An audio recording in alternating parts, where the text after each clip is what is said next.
Yeah. Do you know what you did there? I would say a lot of people do that. It's kind of like from a different song, is it? There are songs with that. It drops 4 times, yeah. But she's very good. You know, in fairness, hit after hit after hit. Hit after hit after hit. Just keeps banging out good music. Do you know, you asked me, was it last week, says, did you play the Dermot Kennedy new song yet? I says, it's a bit slow on it. I played it today. Yeah. 2 or 3 plays though, and it is, I mean, listen. You probably heard it more than me. I understand where you're coming from, but just because the song is slow, it doesn't mean people don't want to listen to it in the morning. I know where you're coming from, and you're not going to play, Candle in the Wind by Elton John, but he's a contemporary artist. It's a modern song. Okay. You do keep me right from time to time. It's like, I got a text message, and it made no sense. Caroline didn't delete it, no? Huh? Caroline didn't delete it? Delete what? The message, no? Any messages. I thought that's why you were playing. It was quick fire there now. I thought that's why you're playing. Do you know, it was deleted. It was deleted, but before it was deleted, funny, I just had this gut reaction. Take a picture of that. But they have it, but I thought you played push the button because it's Caroline constantly pushing the delete button. She was quick fire on that there. Now she left one there for me at the end, but no, she missed the one I didn't want. But I actually took a screenshot of it. Excellent. And I sent it on to Shannon out there, but she went GRMA, and I says, what's GRMA? Did she do a typo or whatever? And you quickly said, Gurumila Mahagat. There you go. Isn't it? It is, yeah. Every day's a school day. It is, isn't it, Shannon? GRMA's Gurumila Mahagat. It is. Hopefully it's nothing bad, is it? No. That's good. Even if it is something bad. What? We're not saints. Do you know how to see in that story? Say that again.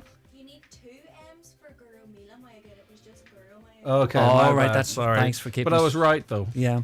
Effectively. Yeah. Hey. See you later, alligator. Okay, in a while, crocodile. All right. There's nothing after that. See you in a while. See you later. In a while, crocodile. See you later, alligator. See you later, alligator. In a wild crocodile.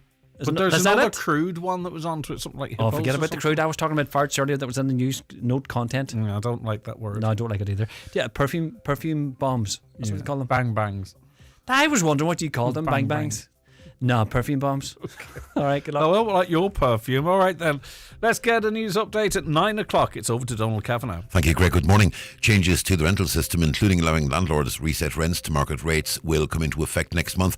It's after the Dáil passed the residential tenancies bill by a vote of 73 to 68. It goes to the Seanad today. It's intended the overall measures will come into effect on the 1st of March. The vote took place while protests involving tenants' rights groups and housing charities took place outside Leinster House. Rosalie Leonard is with the Community Action Tenants Union. When we asked our members what they're paying in rent at the moment, and we survey people on this, some of our members are paying up to 80% of their income on rent. And that is unsustainable, I mean, obviously we take a specific view as that housing is a right, but even for economic stability, I don't know how anyone could see it as sustainable. Where's the money going back into local economies if it's all going to rent? Jerry de Monk Hutch says he intends to run in the upcoming by-election to fill the seat left vacant by the former Finance Minister Paschal Donohoe in Dublin Central. The Monk was narrowly beaten when he ran as an independent candidate in the general election in 2024, receiving over 3,000 first preference votes. The Assembly at Stormont has passed a motion calling on the UK government to properly regulate social media platforms and to implement proportionate sanctions on those who fail to remove illegal and harmful contents or prevent it being posted. A Sinn Féin amendment was passed after the SDLP motion called for work to begin on implementing an outright ban on social media for those under 16. It was argued an outright ban might do more harm than good, and the amendment was passed. Moving the original motion, East Derry MLA Cara Hunter said such a discussion will not be popular with many young people, but it's vital that the conversation begin. When I was 16, if you told me you were taking away my social media, I would detest someone like me thinking I know better, and I'm a little older and further removed. But I think today is an important conversation to have as adults, where we make tough decisions to protect our children. It is a day about recognising that we don't let our kids gamble, we don't let them smoke or drink, so why do we give them access to social media platforms that have a plethora of harms at the touch of their fingertips? Stances like this may make us unpopular, might even cost us a few votes, but I think it is important that we have it. Officials from the OPW and Department of Public Expenditure will face questions at the Public Accounts Committee later today. They'll be quizzed on the long-running Children's Science Centre project, which has ballooned in price to €70 million. The government's been accused of burying its head in the sand over the issue, which comes in the wake of overspends on the Dáil bike shed and Merrion Street security hut. PAC Chair John Brady says it's another example of officials taking their eye off the ball with public money. And this project was first proposed back in 2003, and at that stage it had an estimated cost of €14 million, and more than 20 years later that has now ballooned to over €70 million, and still there is absolutely nothing to show for it. After weeks of rain, we're being warned of the risk of ice. Met Éireann has issued a status yellow low temperature and ice warning for the entire country. It comes into effect at 9 o'clock tomorrow night and lasts until 10 o'clock on Saturday morning. The forecaster says temperatures will fall to as low as -3 degrees Celsius, with sharp frost and icy conditions, leading to potentially hazardous travelling conditions and disruption on Friday night and into Saturday morning. And the weather forecast, generally cloudy and wet today with outbreaks of rain, heavy at times, some spot flooding possible, breezy with moderate to fresh northeasterly winds, staying cold with afternoon temperatures just 2 to 6 degrees Celsius. That's Highland Radio News. Back with news in full at 10 o'clock.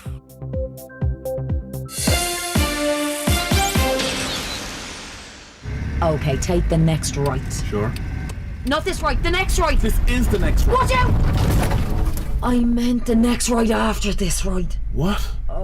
For when a right turn becomes a wrong turn. Get car insurance you can be confident in with An Post Insurance. Go to onpostinsurance.ie or call us today. Acceptance criteria, terms and conditions apply. One Direct Ireland Limited trading as An Post Insurance is regulated by the Central Bank of Ireland. One Direct Ireland Limited is a wholly owned subsidiary of An Post. Best price online. The Talk of the Northwest. The Greg Hughes Show on Highland Radio. Hello and a very good morning. We've all made it to Thursday. It's Thursday the 12th of February 2026, just approaching 5 minutes past 9, and you're very welcome along to another bumper edition of the Greg Hughes Show here in Highland Radio. We're with you, of course, for the next 2 hours, and we've got so much lined up for you. Lots of comments from yesterday, which I promised to get to, which we are endeavouring we will endeavour to do, of course, because they're really very important and help shape the programme. 086 60 25,000, that's your WhatsApp and your text number. Well, that's our WhatsApp and text number. That's the one you use to send messages to us. You can give us a call on 074 91 25,000 or email comments at highlandradio.com. And of course, if you are listening to the podcast, the overnight replay, that podcast available for you on our website, but you can also subscribe on Spotify, then feel free to text or email at any point and we'll pick up those comments and carry them into the next day. And also just in that Spotify space, and I hope iTunes at this stage, if not I'll chase it up a little later, the Greg Hughes podcast, the sister podcast to this programme, is populated in that. So in other words, you get both the podcasts of the show and of course our weekly podcast, and we've got a really interesting conversation for you tomorrow, and it's a mother's story of a child with addiction, an adult child with addiction, and it's a journey with many highs and lows and highs again, and it's a fascinating story, and it's one we'll bring to you on the podcast tomorrow. I'll play out a clip tomorrow and let you know when it's going to be available, but I can tell you, generally speaking, the podcast's released on a Friday at 11 a.m. and there's a raft of podcasts there already for you to listen back to when you like. Might suit you. Right, the Tyrconnell Tribune this morning, the committee of the Lennon Festival have said the extent of the roadworks, the loss of parking and vital facilities that are part of the calendar of events will pose major challenges, and council officials have no answers. With the preparation for the Lennon Festival ongoing, the paper has been told that there is a serious lack of information to make decisions, and that includes what the council plans to do in relation to the huge loss of parking. Details about the height of curbing have been sought to enable the committee to make decisions for the use of Gamble Square. The council has not provided any answers. The community has now estimated the areas in the vicinity of the works will be hit with a net loss of over 100 car parking spaces, and with the Shore Road being reduced to 5 metres width for traffic, the route can only operate as a one-way system. The current plan ignores the construction of a 5-metre high flood wall on the Shore Road, and the loss of parking affects areas from the Market Cross down past the Town Hall, all along the Shore Road, Gamble Square, a new footpath exiting the Tank Junction, and back up to Steve's Caff. So there's plenty of coverage of those works in Ramelton on the front of and inside that paper today. The Donegal News this morning, almost 220 outpatient appointments were missed in a 2-week period in January, resulting in €28,251 in wasted healthcare resources. The figures shared to the paper by a reader show there were 219 no-show appointments between January 15th to January 31st. The missed appointments also resulted in hundreds of hours of lost care. According to the figures, the speciality with the most missed appointments was fracture at 55, followed by paediatric medicine 39, orthopedics and urology saw 25 and 15 missed appointments respectively. Now, that's a lot, of course, and these figures can also be put up on boards from time to time. But what is the story? The HSE says if you can't attend, please cancel in advance. But is it a case that potentially maybe people aren't aware of the appointments? I don't know. I do know sometimes people hurt an ankle and get a physio appointment and then they feel good and then they don't turn up. But this is across a range of disciplines in there. So what do you think is going on? Were you one of those people that didn't show? Tell us anonymously why, and we might get a better understanding of the realities behind those figures. A Derry mother has spoken of her shock at discovering defective bricks used in the construction of her housing executive home are responsible for the extensive cracks appearing in exterior and interior. Speaking to the Derry News, the woman, who wished to remain anonymous, said she was alerted to the faulty brickwork in her Daily Crescent home in 23 by her brother, who noticed the cracks while he was visiting. That was in May, and I contacted the housing executive immediately because I was so concerned, she added. The cracks were mostly under the windows and above the windows at the very corner of the gable. You could put your hand through. It was as if a full brick was missing. The house has moved so much. On to the Nationals now, and Scappuccini has finally officially been named in the Dáil as informant steak knife. Taoiseach Micheál Martin has named the former British agent steak knife as Freddie Scappuccini in the Dáil. Martin said the identity of steak knife was clear to everybody here and that he should be officially named by the British government, particularly because of his close relationship with those who like to refer to themselves as the Republican movement. That's a direct quote. Going on to quote him further, it is widely known that steak knife was Freddie Scappuccini, he told the Chamber yesterday. We should have an apology from Sinn Féin in respect of the activities of the Provisional IRA as documented in this report. It is long past time for that apology and renunciation of what happened to occur. Scappuccini was 77 when he died in 2023. Awful news coming out of Canada yesterday morning, and more details are being released today. Obviously, there's a significant time difference. I'll take this from the Irish Independent. Canadian police have identified the person who carried out a school massacre as an 18-year-old woman who was born a biological male, but the paper doesn't point this out at this point. An 18-year-old woman with mental health issues, but did not give a motive for one of the worst mass shootings in Canada's history. The killer, who police named yesterday as Jesse Van Voeslaar, died by suicide after the shooting on Tuesday in Tumbler Ridge, a remote community in the Pacific province of British Columbia. Police revised the death toll down to 9 from the initial reported 10, though there are a couple of people that are in very grave condition. Police had attended that family's residence on multiple occasions over the past several years, dealing with concerns of mental health with respect to our suspect, said Deputy Commissioner Dwayne MacDonald, Commander of the Royal Canadian Mounted Police in British Columbia. Mr. MacDonald said Van Voeslaar, who was born male but began to identify as a female 6 years ago, had first killed her mother, 39, and September, and stepbrother 11 at the family home. And he said that they were choosing to use the killer's preferred gender and pronouns because that's what they used on social media, and the Irish Independent going along with that as well. So that must be their policy here too. On to the Farmers' Journal, and 5 people remain inside the Bord Bia lobby. We've been in contact with them on a couple of occasions, of course. 5 Irish Farmers Association members remain inside the doors of Bord Bia headquarters on Pembroke Road as part of what they have described as a peaceful sit-in movement. It was day 9 of the sit-in for Pat McCormick, Teresa Roach, Tom Byrne, Christine Friel and Richard Murren, who were still in situ in Ballsbridge as the Irish Farmers Journal went to print on Wednesday. Donegal farmer Adrian Gallagher exited the building on Tuesday after 7 days inside the Bord Bia offices. We haven't been told why, but they continue to protest there as they want the head of Bord Bia to step away because of his links or involvement with the Brazilian beef industry. But they're continuing that sit-in. It's a long old sit too. 25 children who had spinal or limb reconstruction surgery under just one doctor must return to hospital as their op may not have been a success. And a review of the surgeon found other children needs checked too.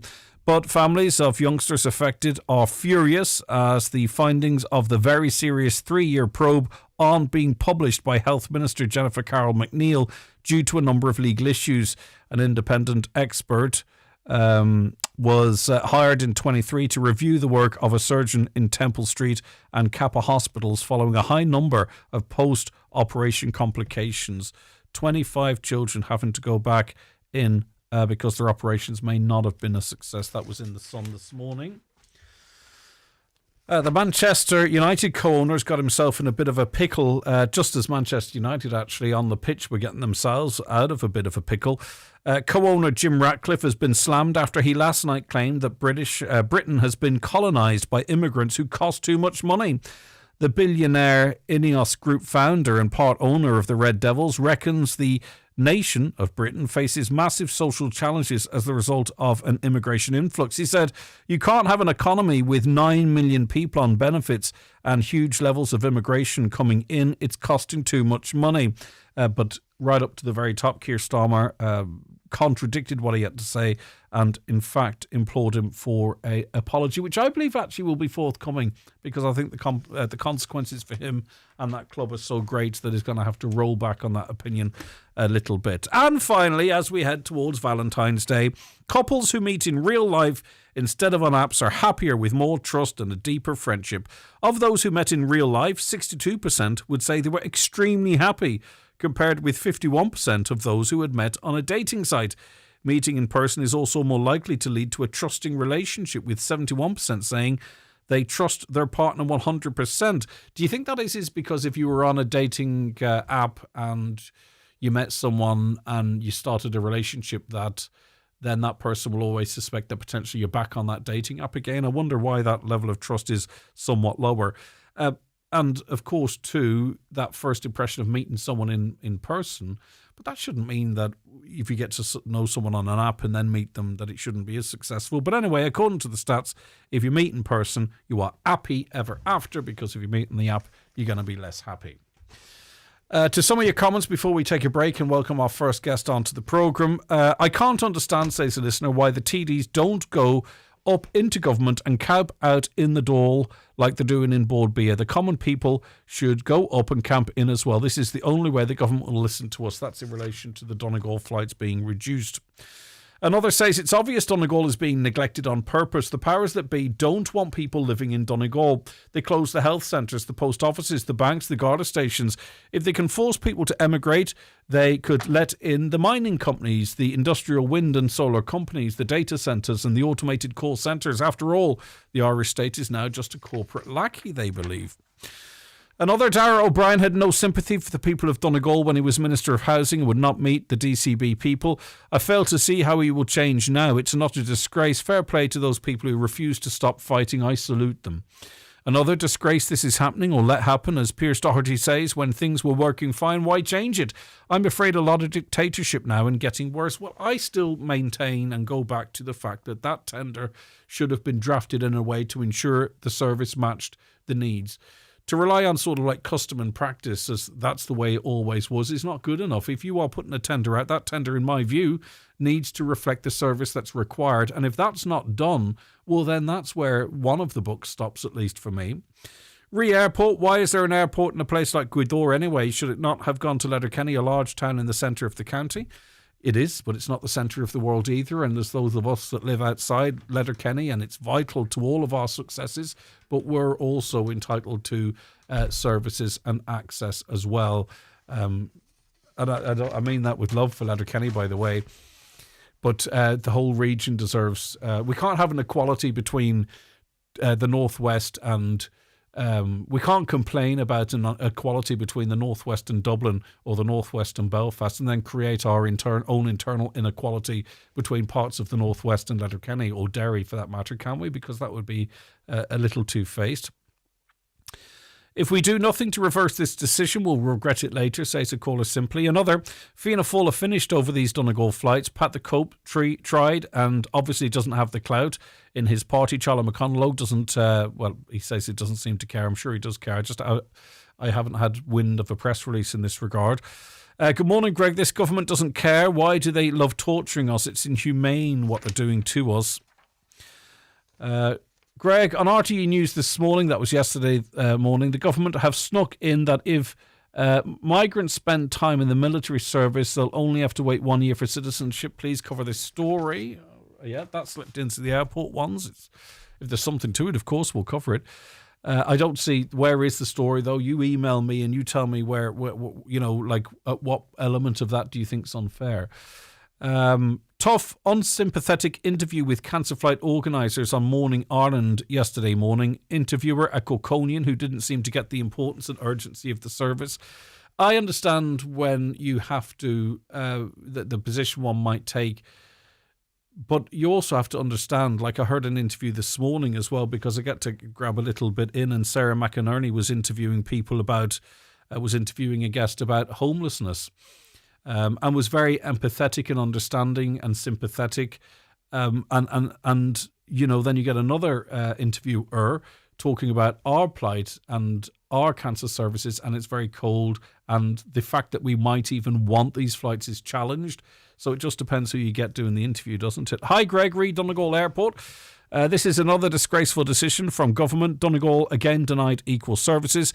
It's time our government and local politicians who are aligned with government stood up for the people of Donegal and withdrew support until we get that equal treatment. Minister Darragh O'Brien, the minister again. Thanks, Martin. How many people are going to be on the flight from Dublin to Donegal at 6:30 in the morning? The general consensus seems to be very, very few, if any.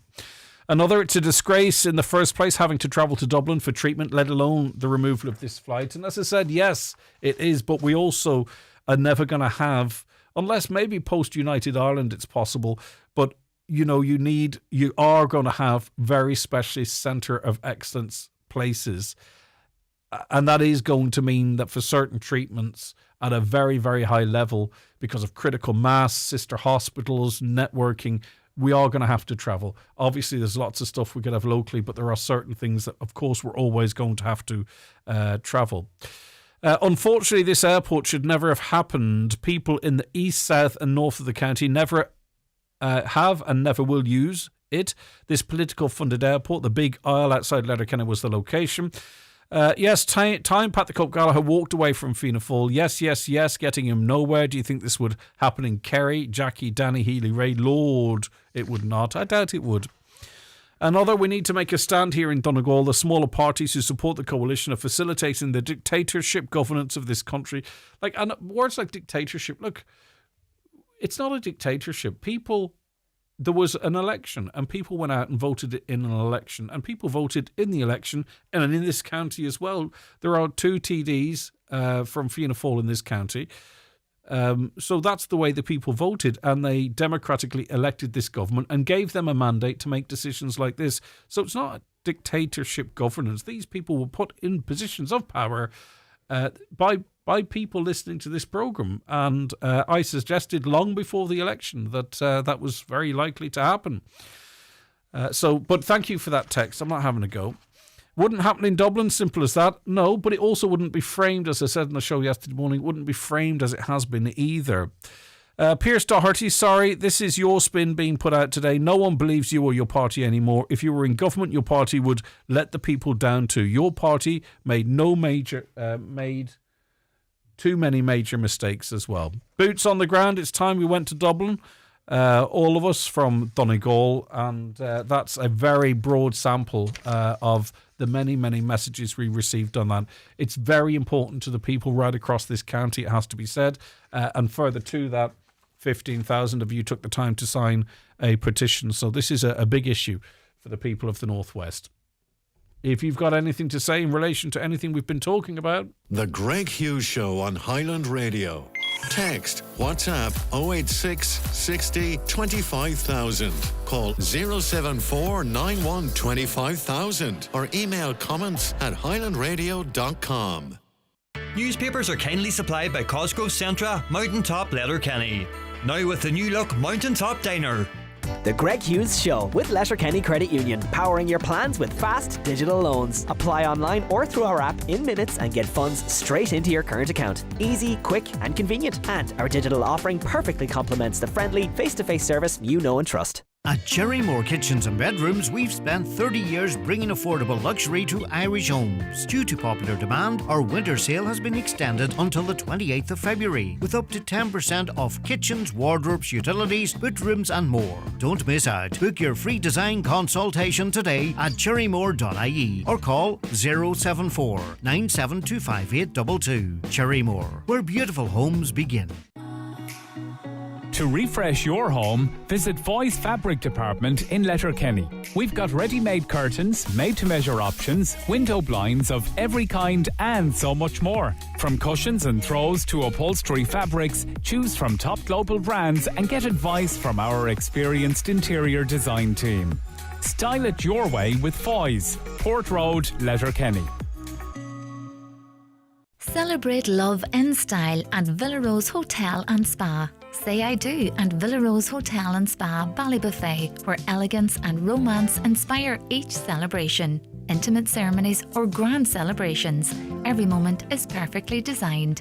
Begin planning your wedding today at villarose.ie. Donegal host Mayo this Sunday afternoon at the O'Donnell Park in Letterkenny in round 3 of the National Football League. Jim McGuinness's side are chasing a third one on the bounce, having had success over Dublin and Kerry in recent weeks. Join myself, Washing Kelly and Brendan Devaney for full match commentary and the big match build-up from 1:30 this Sunday. Donegal action in this year's National Football League is with Highland Motors in Letterkenny.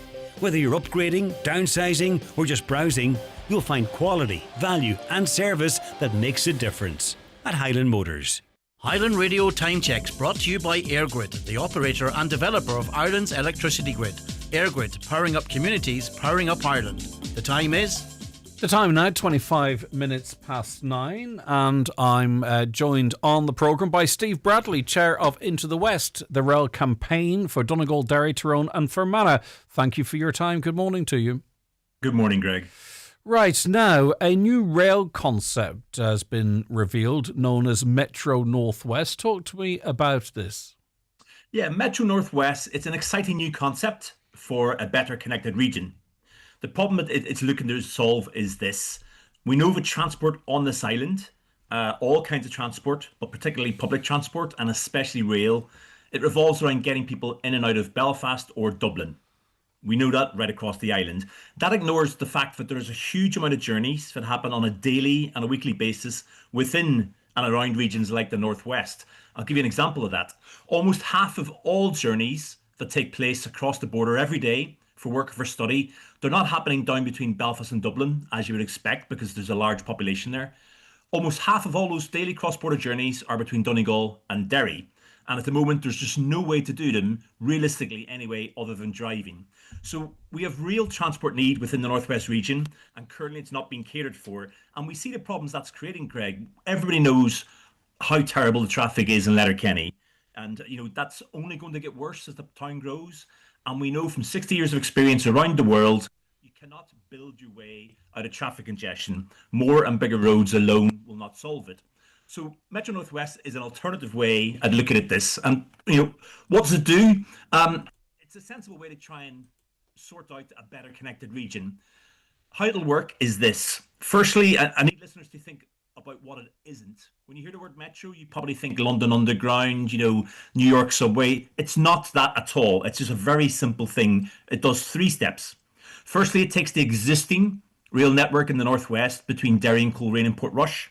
Secondly, it expands that in ways that are already agreed in the All-Island Rail Strategy. And that includes bringing rail to Letterkenny, to Strabane and Omagh, and to Limavady. And then finally, it enhances all of that by adding in further stations, some of which which are already under consideration and being investigated. And you would have new stations in places like Manor Cunningham, Newton Cunningham, Sion Mills, things like that. So it does those three things: takes the existing, expands it in ways already agreed, and then enhances it even further with additional new stations. And then it ties it all together into a coherent brand, which is all about the Northwest and what that actually means in terms of the passenger experience. So, for example, you would have trains every 30 minutes covering every stop across the network every day up until at least 11 o'clock. People would be able to tap in and tap out to pay with their cards. It would be integrated, better integrated with buses right throughout the region. One ticket would cover you for both rail and the buses. You would have enhanced cycle provision. At the moment, you can only have 2 bicycles on any train across Northern Ireland. That needs to improve. And finally, over time, you would electrify the whole network. Yeah. How would something like this come to pass? We hear arguments against rail infrastructure. Often it's about demand and how many people might use it. Obviously this would be publicly funded, or maybe it could be a public-private partnership like we see with motorways. I don't know. But would it be profit-making? Would it be sustainable? Or would this be, a rail PSO effectively? It would have to be, sponsored and supported by British and Irish governments, presumably. Well, all public transport is subsidised by the state. And that's the way it should be, because public transport is a public good. You need public transport. We see in Letterkenny what happens when you don't have good public transport. The town doesn't work. The town doesn't move. So you need public transport. We don't say, should we have profit-making schools or hospitals? They're essential for societies to function. Public transport is exactly the same. And I would question the assumption that there isn't demand. There is clearly demand. Again, look at all the cross-border journeys on this island. 50% of them happen between Donegal and Derry. People want to get from A to B, and they will take the easiest, quickest, and at times the cheapest way of doing that. At the moment, there is no alternative across the Northwest for the vast majority of journeys other than to jump in a car and do them that way. And we see the chaos that creates, and it also ignores the fact a lot of people in our region can't or don't drive. And how do they get around and function? And also they're being discouraged from doing so in your ICE-engined vehicles. And presumably this is not necessarily about serving the current needs of the Northwest. I imagine a significant piece of infrastructure like this opens up the Northwest to all manner of opportunities, investments, or even choice in terms of a place to live and raise your family. So this is not just about serving the stats we know now, but the potential going forward. Absolutely, Greg. I mean, it's common sense will tell you that people and businesses are more likely to gravitate to places where connectivity is good in preference to where it's bad. That makes absolute sense. You're more likely to want to live somewhere where you can get in, out and around easily than somewhere where that's difficult. And we know that the Northwest is in the latter category. It is not easy to get around our area. We have very short distances, which take a very long period of time if you're doing anything other than driving. And I was listening to the conversation about air transport, for example. Why do we have flights at all from Donegal to Dublin? It's 130 miles. In any other country, we would have proper transport, which would get people that distance in a sensible period of time. The flights between Dublin and Donegal are a symbol of failure because we haven't provided any other proper way of enabling people to make journeys on this island. And even again, that's still about reinforcing the idea that everything should be about getting in and out of Belfast or Dublin. So there's great need within our region. It's not currently being met in any other way apart from road traffic.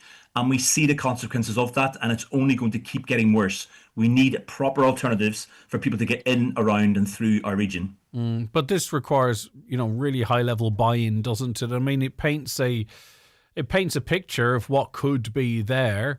But I mean, obviously, this is multi-billion euro, multi-year investment, and it seems that we don't really have the appetite for it in Belfast or Dublin at the moment. It is a concept. It is a high-level picture, but I would disagree about the buy-in. The All Islands Rail strategy has been adopted by the governments north and south. There is therefore government agreement that Letterkenny should get its rail back. It is therefore a question of when rather than if. And that is part of this idea, is about pushing that when, and so it's expedited. At the moment, the plan is to restore rail between Derry and Portadown by about the year 2045, so in 20 years' time. and then to do Letterkenny Rail after that. So you're talking about the second half of the century before Donegal realistically is going to have its rail back. That is the current plan. What we need to do is to expedite that. So yes, it's expensive, but as I stated, a lot of this is stuff which is already agreed and is already due to happen. Okay. What we're doing is we're expediting it, and then we're tying it all together into a coherent brand for the Northwest region. All right, where can people actually see this this concept, Steve, if they want to check it out online?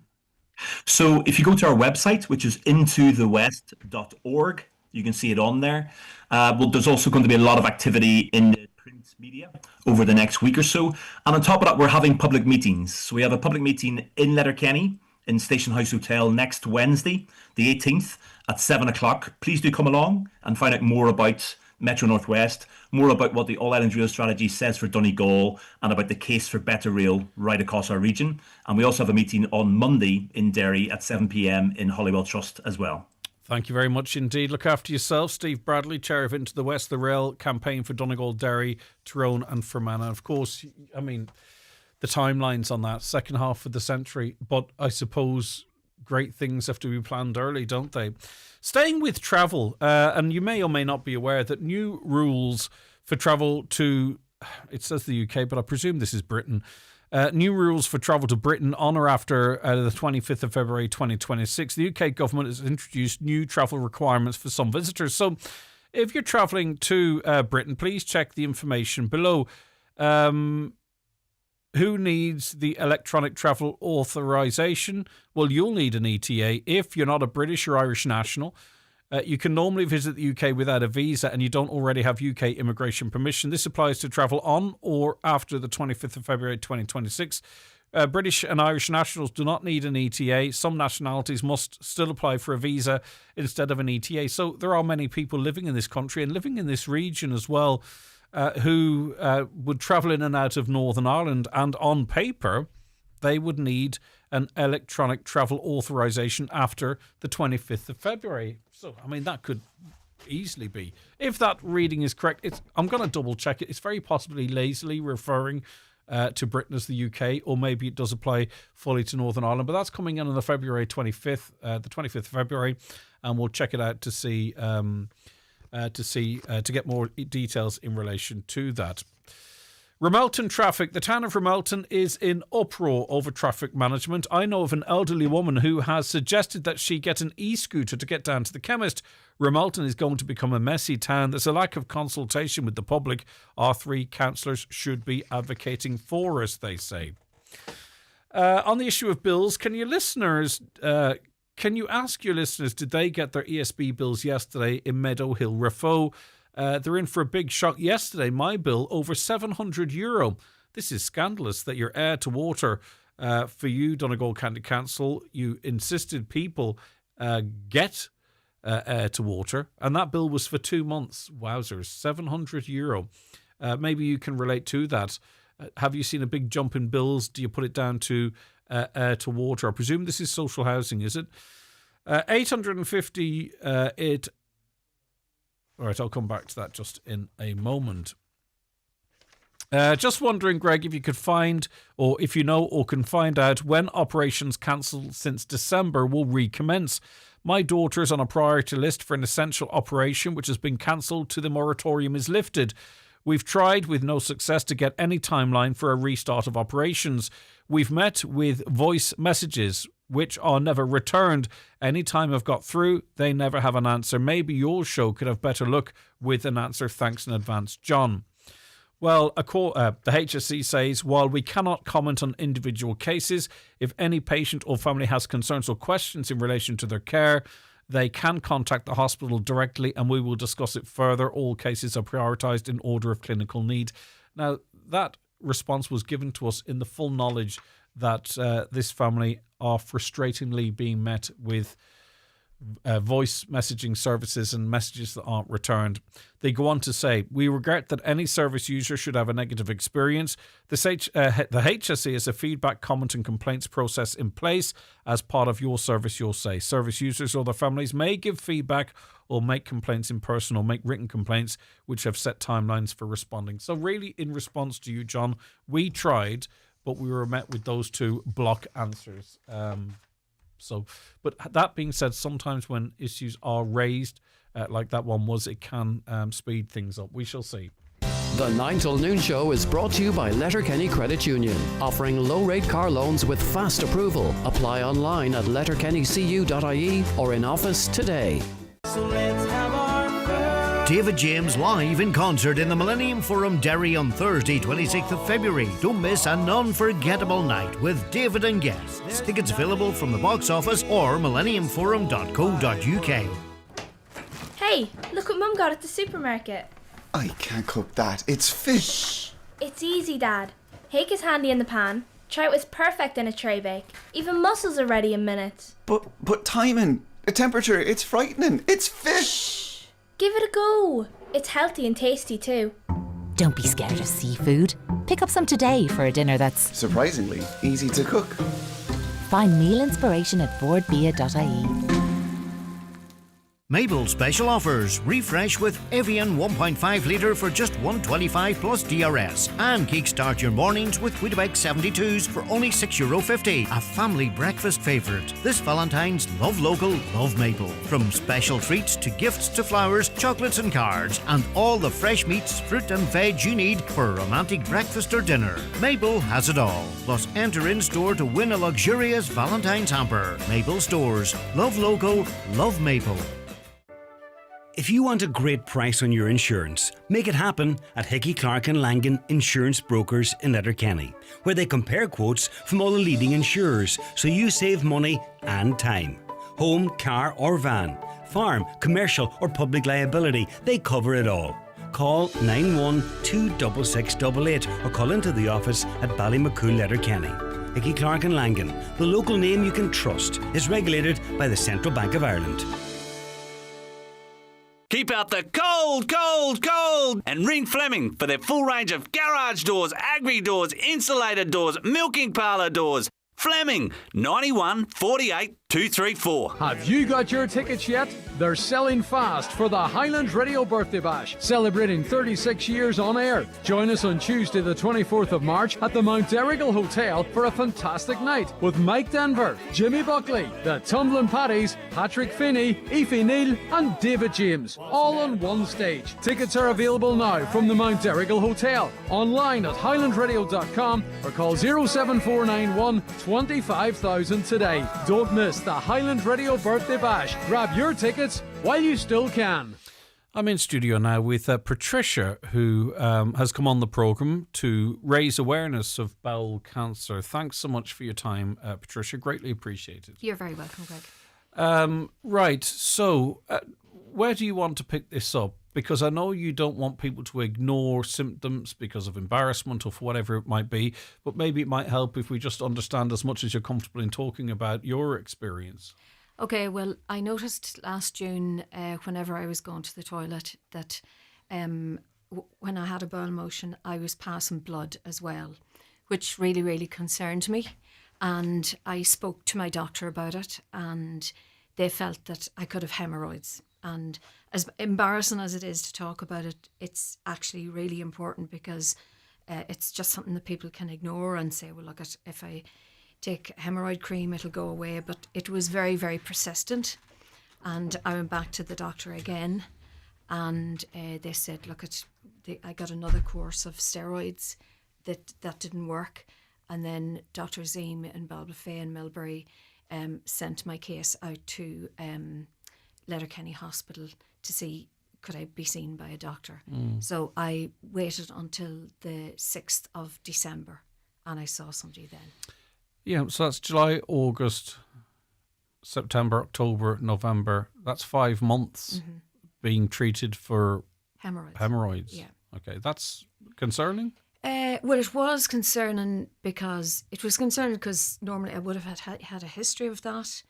And the steroid cream would have worked, but it wasn't working. And I was in a lot of pain and I had an urgency to go to the toilet and it was embarrassing. And all of the things that's combined with where you just think you're going to lose control. Yes. And certain foods would trigger it. And then I thought it was irritable bowel and like everything goes through your head. But the most important thing is it's the embarrassment of not knowing when you need to be near to where a toilet is. And then when I got to the doctor, or when I seen the doctor in Letterkenny, that's when things started to all kick off. Yeah, so December, CT scan, MRI in January, and from there, very quickly, you were called back. Yeah, it was the CT scan on the 19th of December, which actually showed up no malignancy. I went on the 10th of December for a scope, and in the room where they do the colonoscopies, and the staff are amazing in Letterkenny. You're awake for it. And obviously I could see on the screen that they could see something. So that was okay. They took biopsies, and then I was told to go for an MRI. And then I was called back, and I was told, it must have been around the start of February, that I had stage 2. It's T2N1, so it's stage 2 cancer, and it's like between the rectum and the anal passage. So it's, you know... That's low down, isn't it? Low down. Yes, okay. It's low down. And it's near that vital muscle that, you know, allows, you know... Self-control. Self-control, yeah, exactly. Yeah. There's a name on sphincter or something like that. It is, Yeah. Okay. Right, so from then, obviously, you presume, right, let's get started with the treatment here. Right. So, yeah, I presumed that Letterkenny would be able to do it, but it's a rare type of cancer, and the only place I could go is to Dr. John Gaffney in Galway. So I went down, and he was actually passed down all my results from Letterkenny, because I met Dr. Krosna, and she said, no, we don't deal with that here. That will have to be dealt with in Galway. So I travelled down 2 weeks ago to meet Dr. Gaffney, and he said, look, we're going to bring you back, and you're going to have to get all the measurements done for the treatment. And I presume the process now is to shrink it as much as possible so that any operation would be the least intrusive possible, or maybe that's what exactly. They're doing. Yeah, it's radio. Particularly given its location to that muscle, they want to reduce it as much as possible, so as much of the sphincter can be retained as possible. So, like, I went down to Galway for the second time, and the journey to Galway it's literally 13 hours. So you get in the car at 7:30, you arrive for your appointment, you wait in radiology for maybe 2 or 3 hours. You get back into Galway traffic, and it's 5 hours home. So that's twice in the last 2 weeks. And now I know that that's the only place I can be treated, and it is radio and chemotherapy. It's going to go on it's 28 fractions for 5.5 weeks. Derry wasn't an option for you? No, Derry doesn't treat it. I did ask for that, and they said Derry's not an option. Okay. So, what is? Do you? Are people? Sorry, I want to phrase this correctly because I don't want to be judgy. That's why I'm stuttering a little bit.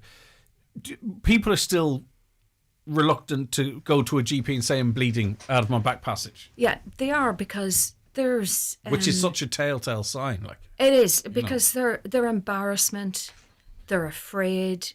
You know, obviously, blood will scare you because you're thinking, well, what's going on here, and how can I talk about it? And people are it's very personal. It's very personal. It's very intrusive, because some of the examinations can be quite intrusive. Yeah, of course, yeah. And, like, I mean, if you're a relatively quiet person, a very private person, which I wouldn't say I'm quiet, but I'm very private to myself.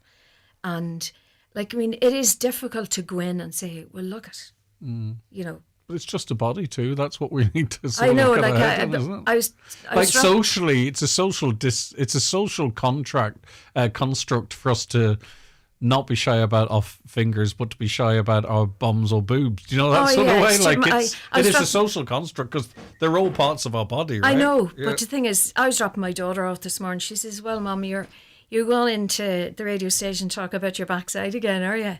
And we laughed at that, you know, because, look, I know I've laughed and I've cried, because I suppose there's part of me. This is not the first time I've had cancer. I had cancer in my neck 9 years ago. The two cancers are not related at all. Yes, but I feel like scolding you here right? Because we hear the ads about the cancer screening test, and you did receive one. Yeah. But you didn't do it. I didn't do it. As a lady who's had cancer 3 times already. And the reason I'm highlighting that is Yeah. because if someone like you, so acutely aware, Yeah. sort of went, maybe I don't need it or I don't want to do it or whatever, you can explain if you're not going to do it, what's the chances of me doing it? And that's why it's important we have this chat. Absolutely, because, I actually rang the screening place, that organisation, in about July of this year, and I asked them to send a pact out. And then I got my appointment for Letterkenny. So it's not wise to ignore, especially when you're over 60, you automatically get this information. Yeah. Given your previous history, given the fact that this kind of was rumbling on for 6, 7, 8 months, really dependent on whether you talk about the diagnosis or the treatment, do you feel in any way lucky? I do, because I feel lucky that I was seen very quickly. I feel lucky that I pushed myself to do it, because bowel cancer is something that people can ignore for so long. Like, I'm stage 2. Like, the worst stage is stage 4. Like, bowel cancer, it can be growing for 5 years plus before people actually do something about it. It can also it can spread quite quickly, dependent. All cancers can, but I think particularly with bowel, its location and what have you. And of course, we had the story yesterday. A young man, just 48 years of age, James van der Beek, from Dawson's Creek. I saw that, he was diagnosed with stage 4, I believe, a couple of years ago, and put up a tough old battle, but unfortunately succumbed to the colorectal cancer at age just 48. He passed peacefully, but thinking on his family. But again, time wise, I hope he might get some comfort if he were listening with us using his story to try and prevent it happening to other people. Because with early intervention, with reading your body, reading your signs, pushing yourself, advocating for yourself, that's how you can get you better outcomes. And I suppose as well that I was lucky, the CT scan that I got initially didn't show any spread to any of my organs. So my liver, my kidneys, everything else was fine. It hasn't spread through. There is a little bit in one of the nodes, but they will shrink that. And I feel I'm going to make a full recovery. I'm positive about it. I know I'm going to beat it. It's going to be a hard 6 weeks. And I know I'll be sore and whatever, but I have to do it. I was saying earlier on, we can't expect world class treatment in every corner of the country, or maybe we should expect that. As tough as this is, it's the journey. It's organising maybe overnight stays, the distance to it, especially in the context of us talking about the cancer flights to Dublin. It adds so many layers of difficulty on trying to get better, doesn't it? Yes. This trip to Galway. Because the thing is that you've to understand where the beam and the treatment goes in is literally, I will not be able to sit down. Yeah. And I'm aware of that. So a journey down on a Monday and a journey up on a Friday, I will have to be lying down, because even at the moment when I get tired, I have to lie down, because I have literally a pain in my butt all the time at the moment. And that's going to get progressively worse, because the radiation is going to affect all of those parts. For sure, of course. Just in the last minute or two, what do you really want to get across today? We've covered a lot. I think it's very important to not ignore these things, to get in straight away. I'm always a big fan of, if you can sort of feel that something isn't right, to say, I respect your opinion, but could we check this? Because, and I'm not saying there was any balls dropped here. Don't get me wrong, but my point is that I think in your heart of hearts, you knew it wasn't piles, right? Absolutely, I knew it. I knew it wasn't hemorrhoids, and I was quite persistent, even to when I got the information that I was going to be going down to Galway. I rang Dr. Gaffney's office and I said, "When am I going to be seen?" Yeah. I've been diagnosed. I need to be seen quickly. So it's about being proactive and realising you shouldn't be bleeding when you go to the toilet. No. That's the essence of it. Yeah. And I think too, often there can be differences with how the blood presents. Yes. Because your issues are so low down, you can see where it mimics the hemorrhoids, if you know what I mean. Yes, whereas if it's further up, it can be more clotting within. It is, yeah. Like, I mean, if it's further up, they say that it's like a darker stool. Yeah. And when it's closer to the rectum, it's like brighter red blood. More of a coating than being, But if it's persistent, you shouldn't be bleeding. That's end of story. Right. Well, listen, I've no doubt you're going to make a full recovery. This because of your resilience and your treatment path and everything like that there. And the big message is really here: do not ignore these symptoms. Yeah. And thank you very much for having me on, Greg. I really appreciate it. No problem. Okay, and you can maybe check in with you. It's up to you if you feel there's something further to be added down the line. About the experience of the treatment. I'll let you know about the journey, because I think that's important to give people confidence and not to be afraid. Yeah. Don't be afraid. There is there's a solution to every problem. Yeah. Cancer Care West, if they. Yeah, Cancer Care West. I'm going to touch base. I have a brilliant oncology radiology nurse that touched base with me, who will be my mentor the whole time I'm there. And like, I mean, the care, all of the things like a medical card, a card that if you need to go to the toilet anywhere. Yes. All of the issues about bladder filling, sexual function, dietary advice, fatigue, all of those things. I get help with all of those things. Okay, so that does kick in. So it does. That's already kicked in from the other day. Well, you talked about your bum on the radio, so that's, I did, yes. That is a box ticked. I've got it out there. Okay. Thank you very much. Listen, thanks so much, Patricia. It's a fantastic thing that you've done, and you should be very proud of yourself. And we wish you as comfortable a treatment path as is possible. And I've no doubt you're going to make a full recovery. But thanks so much for talking to us. You're very welcome. Thank you so much, Greg. The 9 till noon show is brought to you by Letterkenny Credit Union, with monster loans available up to €60,000 for all occasions. Visit letterkennycu.ie. Chapter 1, The Beaming Bride. Chapter 5, The Loving Wife. Chapter 10, The Never Good Enough Wife. Chapter 20, The Humiliated Wife. Chapter 28, I Can't Be This Wife. Chapter 30, The Free Woman.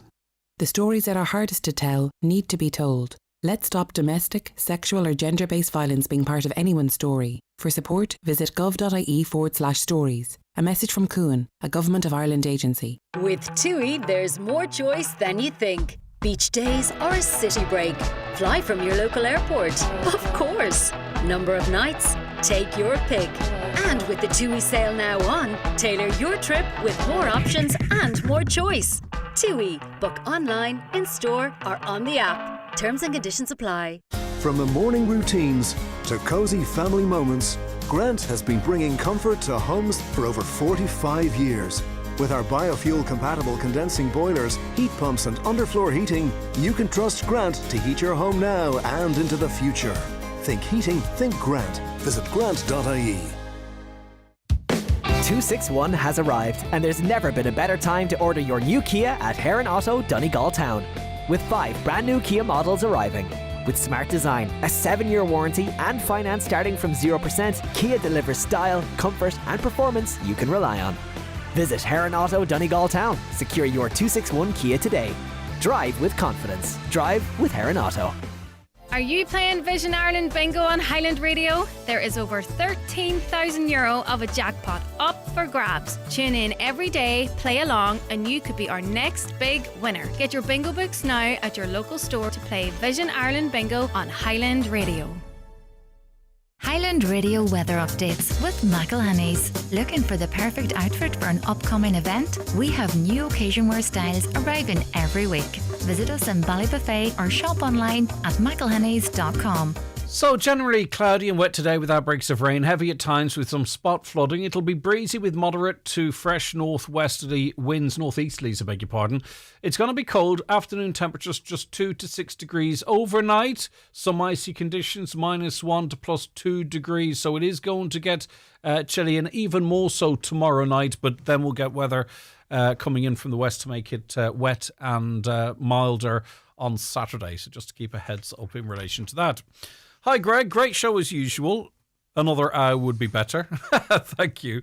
Quick observation. Donegal roads, especially in Inishowen, are full of rubbish. I can't understand why people are not proud of their home. Recently, the council are fixing cutting branches on the roadside. This is exposing more rubbish. When they are there, why don't they get some black bags and pick the rubbish up? Yes, I do it myself outside my house. That's pick up the rubbish. It has shown us to be one of the dirtiest places in the country in terms of roads. It's a national problem, but many visitors complain about it. If the bushes didn't grow, more rubbish would be exposed. Anyway, rant over. It's a good point. I understand where you're coming from. The lads and ladies that do the hedge cutting, that is their job, and maybe there could be a team that comes up and tidies up. But I think a lot of the times when the hedges are cut back, that's when the local amazing Tidy Towns teams kick in. So maybe that is part of the process. But I do understand, and I don't understand why people litter our beautiful county and region. The Greg Hughes Show with Letterkenny Credit Union. New to borrowing or haven't borrowed in a while? Our welcome loan is here for you. Borrow up to €50,000 at just 5.95% APR with no hidden fees ever. Apply online or in branch today at letterkennycu.ie. You're invited to the Northwest Regional College Open Days. This is your opportunity to visit your local campus and tour the fabulous facilities, sample the college experience and apply for your course. Running from 12 noon each day beginning the 24th of February, Strabane campus, 25th of February, Strand Road and Springtown campuses, and 26th of February, Limavady and Greystone campuses. Register online to attend for your chance to win a high-spec laptop. Northwest Regional College Open Days. From here to career. If you're feeling unwell, Clinic 45 is now open in Letterkenny, providing expert care with a wide range of medical services, including blood tests, vaccines, minor injuries and prescriptions. Consultations are just €45.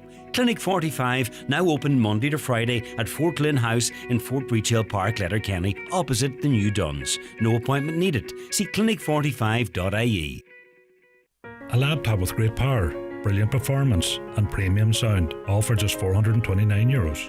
At Ben Sweeney Euronics, get the refurbished HP EliteBook laptop with Windows 11, 32 gigs of RAM and 512 gigabytes of storage. Enjoy a crisp screen display and Bang & Olufsen audio for crystal clear sound. Perfect for work, study or play, all for just €429 with a 3-year warranty, only at Ben Sweeney Euronics, Port Road, Letterkenny and the shopping centre, Dunlow.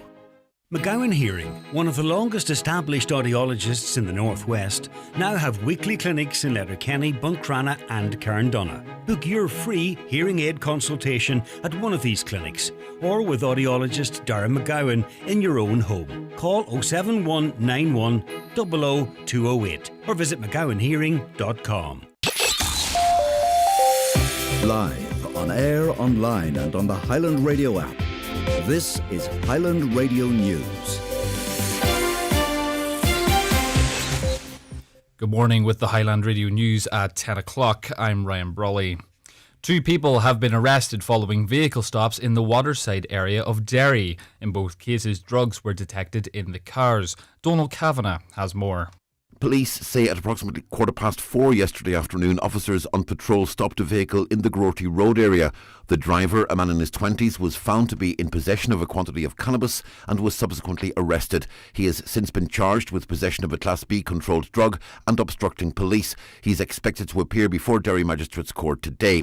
While officers were dealing with this incident, another vehicle was observed to be reversing further up the road due to the police presence. That vehicle was stopped and the driver, a man in his 30s, was taken into custody, where he was charged with possession of a Class A controlled drug and a number of driving offences, including taking a motor vehicle without authority and driving without due care and attention. He's due before Derry Magistrates Court next month. The Assembly at Stormont has passed a motion calling on the UK government to properly regulate social media platforms and to implement proportionate sanctions on those who fail to remove illegal and harmful content or prevent it being posted.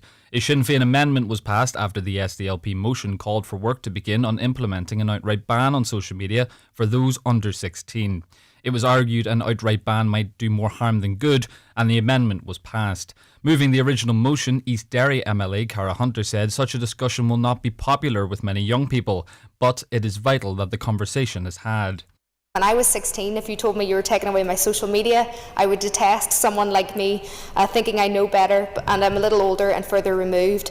But I think today is an important conversation to have as adults, where we make tough decisions to protect our children. It is a day about recognising that we don't let our kids gamble, we don't let them smoke or drink, so why do we give them access to social media platforms that have a plethora of harms at the touch of their fingertips? Stances like this may make us unpopular, might even cost us a few votes, but I think it is important that we have it. Officials from the OPW and Department of Public Expenditure will face questions at the Public Accounts Committee later. They will be quizzed on the long-running Children's Science Centre project, which has ballooned in price to €70 million. The government has been accused of burying its head in the sand over the issue, which comes in the wake of overspends on the Doll Bike Shed and Merrion Street security hut. PAC Chair John Brady says it's another example of officials taking their eye off the ball with public money. And this project was first proposed back in 2003, and at that stage it had an estimated cost of €14 million, and more than 20 years later that has now ballooned to over €70 million, and still there is absolutely nothing to show for it. In figures released to Highland Radio News, Donegal County Council issued 0 fines for dogfiling during 2025. Throughout the year, the council received 11 complaints concerning the issue. This marks the 4th year in a row where no fines were handed out in the county for dogfiling. A new rail concept has been revealed by Transport Campaign Group Into the West. Metro North West, which includes Donegal, is a plan that seeks to expand the existing rail network that runs between Derry and Portrush. The concept from Into the West builds upon ideas already stated in the All-Island Strategic Rail Review, which has proposed opening stations in Letterkenny and Strabane in the coming decades. Into the West Chair Steve Bradley explained one reason why a metro network is necessary, particularly at the northwest border, on today's Greg Hughes Show. The problem it's looking to solve is this. We know that transport on this island, particularly public transport and especially rail, it revolves around getting people in and out of Belfast or Dublin. That ignores the fact that there's a huge amount of journeys that happen on a daily and a weekly basis within and around regions like the Northwest. I'll give you an example of that. Almost half of all journeys that take place across the border every day for work or for study, they're not happening down between Belfast and Dublin, as you would expect, because there's a large population there. Almost half of all those daily cross-border journeys are between Donegal and Derry, and at the moment there's just no way to do them, realistically anyway, other than driving. After weeks of rain, now we are being warned of ice. Met Éireann has issued a status yellow low temperature and ice warning for the entire country. It comes into effect at 9 p.m. tomorrow night and lasts until 10 a.m. on Saturday morning. The forecaster says temperatures will fall to as low as -3 degrees, with sharp frost and icy conditions leading to potentially hazardous travel conditions and disruption.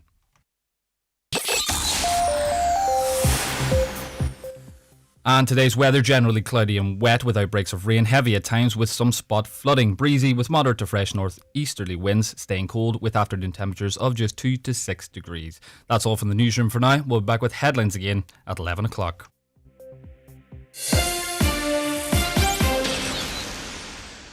The obituary notices for this Thursday morning, the 12th of February.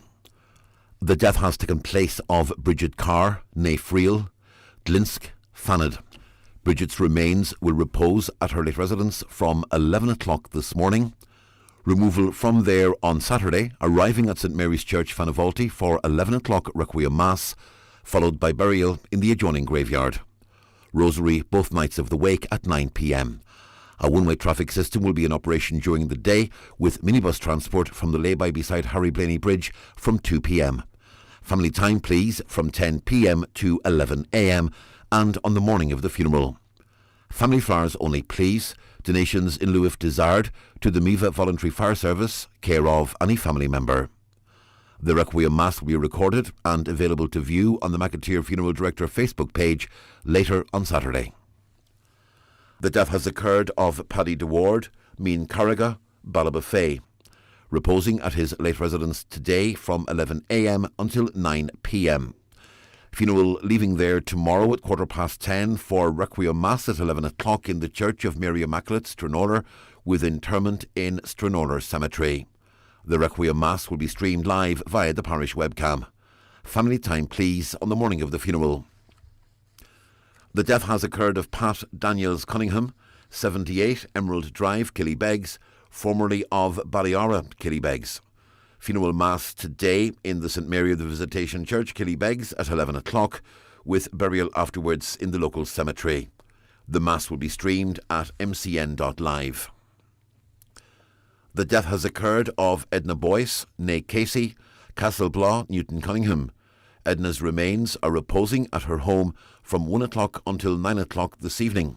A one-way system is in place. Please follow the signs entering by the Galdiner Road side. Funeral from her late residence tomorrow morning at 10:20, going to All Saints Church, Newton Cunningham for 11 o'clock Requiem Mass, followed by burial in the adjoining cemetery. The Mass can be viewed on the parish webcam. Family flowers only, please. Donations in lieu if desired to the Oncology Ward, Letterkenny University Hospital, care of any family member, or Kelly's Funeral Directors, Rafo. The death has taken place of Gerald McFadden, Ayr Hill, Tank Road, Remelton, reposing at his home today from 12 noon until 10 p.m. Requiem Mass tomorrow at 12 noon in St Mary's Church, Remelton, burial afterwards in the adjoining cemetery. The Mass can be viewed on churchservices.tv. Family time, please, before the funeral tomorrow. Family flowers only, please. Donations, if desired, to Odyssey Donegal Nursing Home Residents Comfort Fund, care of any family member. The death has taken place of Sean Toland, Alton Derry, Calais and Foyle Road, Derry. His remains are reposing in Alton Derry, Calais. Funeral from there this morning at 11:30 for Requiem Mass at 12 noon in the Church of the Immaculate Conception, Calais. Interment afterwards in the Church of All Saints Cemetery, Newton Cunningham. Family time, please, before the funeral today. Family flowers only, please. Donations in lieu if desired to Owenmore Care Home Comfort Fund, Coolmore Road, Derry. And the death has taken place of Paddy Call, Massinus, Creasla, reposing at his late residence today from 2 p.m. to 9 p.m. Funeral Mass in St Michael's Church, Creasla, tomorrow at 11. Burial afterwards in Doe Cemetery. The funeral Mass can be viewed on mcn.live. Family time, please, before the funeral tomorrow. For family information and more details regarding wakes and funerals, please go to highlandradio.com.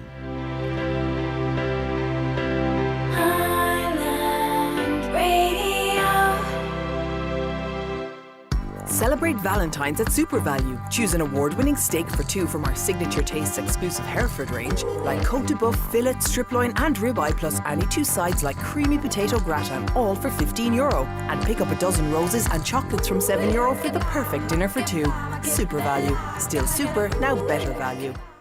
Get the full picture. The Greg Hughes Show on Highland Radio. Well, as you know, we've been covering extensively dedicated hours of coverage to the changes to the PSO service being provided for Donegal. There are great concerns with the new schedule, which will kick in the coming weeks. One very early flight out of Dublin, one late flight into Donegal. There are concerns about tourism access to the northwest, but of course these flights have been used by thousands of people to get cancer treatment in Dublin. The Taoiseach was commenting on it yesterday. He said that he is not satisfied with the loss of the afternoon flight between Donegal and Dublin. He said all flights on the route would have ceased if a new contract had not been signed with Emerald Airlines on Tuesday. He was responding to Deputy Pearse Doherty, who said the agreed public service obligation contract does not include the afternoon service, widely described as a lifeline for those travelling for medical appointments. But in fairness, let's hear now what the Taoiseach had to say in response. Well, could I first of all say, ever since Deputy Patrick Hope Gallagher raised this with me and I've been met with the Minister, the challenge, Deputy, is if it wasn't signed yesterday, we'd have no service at all. None. Just put that. Let's try and share the problem now. If it wasn't signed yesterday, no service. So we have to try and work within that constraint. There's been one tenderer, to my knowledge. Now, the Minister doesn't get involved in the tender negotiations. He can. I presume you'd approve of that in the sense we don't get involved with companies or tendering and all of that. That's a problem in the sense that there's one tenderer. We're not satisfied with the outcome here. We would have preferred the retention of the afternoon flight and the flight or the plane overnight in Donegal. That's what we would have preferred. the substantial money being allocated to the PSO. My understanding is the only PSO. So what we're now looking for is to review this within 3 months and to engage with the successful bidder for this particular contract. All right, so nothing, it seems, is going to change in 3 months. The tenderer, there was one tenderer for the tender, and of course, he said the minister responsible couldn't get involved in that process. Of course not. But why did that tender not specify and stipulate the service that is there or has been there? But no one is taking responsibility from that. Who is responsible for that? Why did the new tender not state a continuance of the service, the flight, depart in Donegal, from Donegal with the plane overnight in Donegal, and that return flight in the afternoon and then the flight in the evening? Why did the tender not have that? Of course the minister is not going to get involved in the tendering process. He could not. But who is going to take responsibility for that tender not being to provide the service that people have become to rely on, including Francis and a number of callers who are going to join me now. Francis, thank you very much for your time. This is a service that's been very important. Good morning, Francis. This is a service that's been very important to your family. It definitely is, Greg. We're absolutely devastated by the decision to cancel the afternoon flight. It's a huge blow for our family and many others in Donegal who rely on this service. I can't understand how they didn't, if they knew that this was coming up and this was happening, why was it not, as you said, why did they not put in place the exact flights that we have at the minute? If they knew it was happening, I just can't get my head around it. It's mind-boggling to think that somebody just signed off on this, and they didn't even wait for the team that we were sending to Dublin to represent us. They just signed it off before anything, not even listening to the people's voices here. Declan continues to have to go to Dublin. Your choices now are to roll the dice and hope that that plane leaves Dublin and lands in Donegal, to get on that, to go down and hope you arrive in time for the scheduled treatment. And if you do that, then you have to sit around for the whole day to get back home. If you say that's too much, you're going to have to drive down and drive back. So what is the implications of that? That's a very difficult choice. Neither is any good for your family's situation. It definitely isn't. We go to Dublin for Declan's medical needs. It's not a luxury. This is a vital service for him. He cannot access these services here in Donegal. So we have no choice but to go to Dublin for Declan.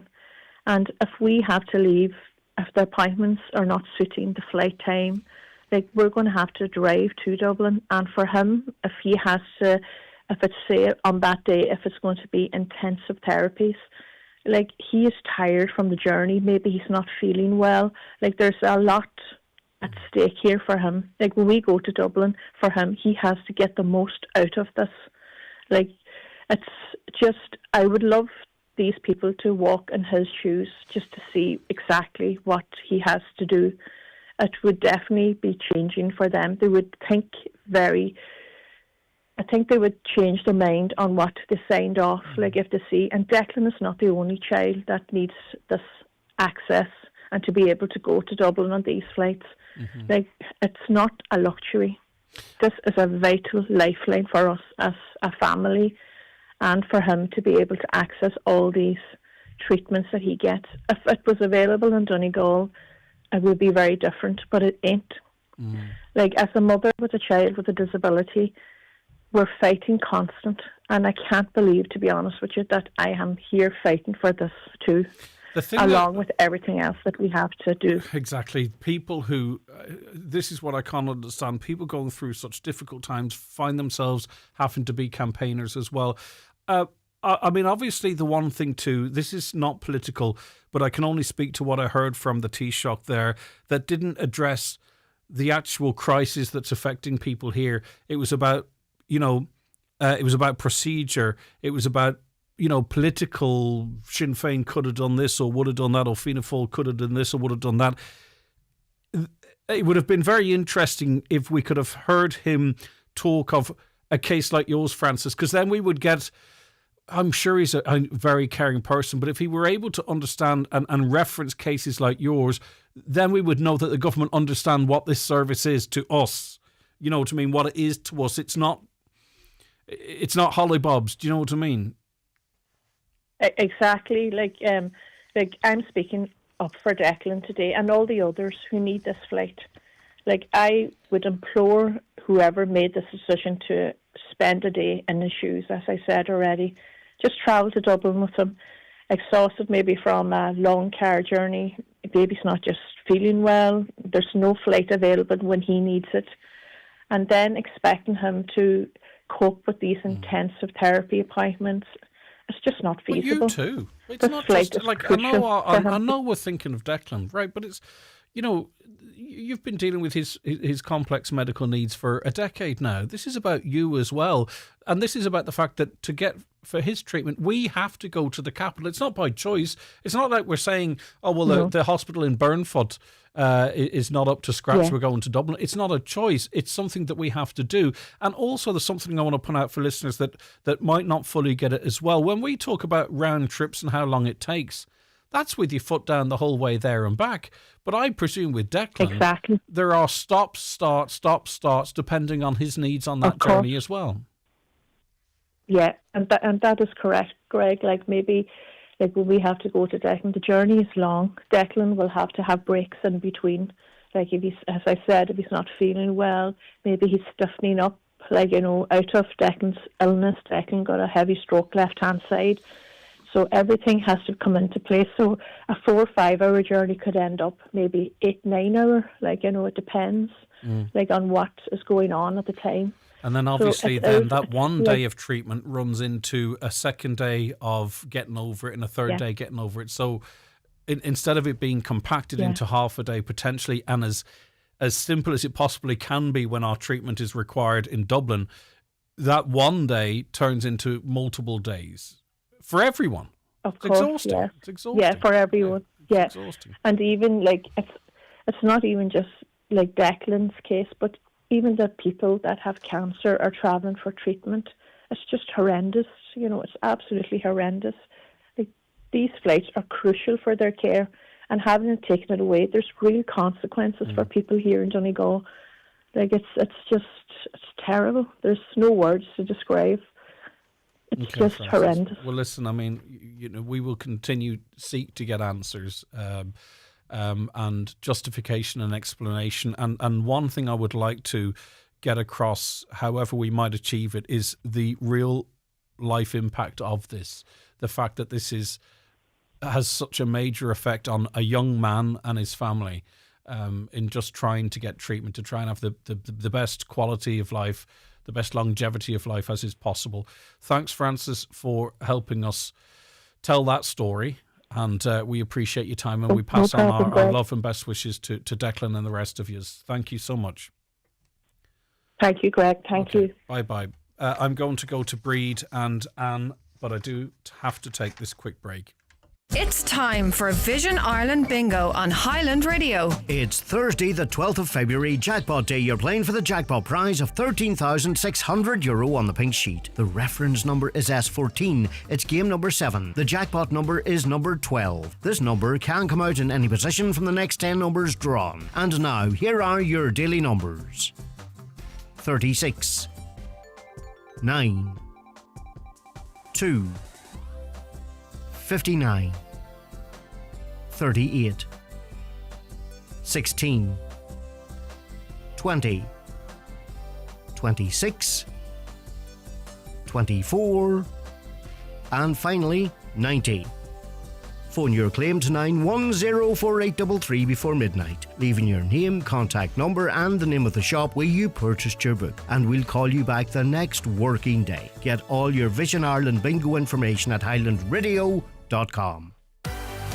Looking to upgrade your home?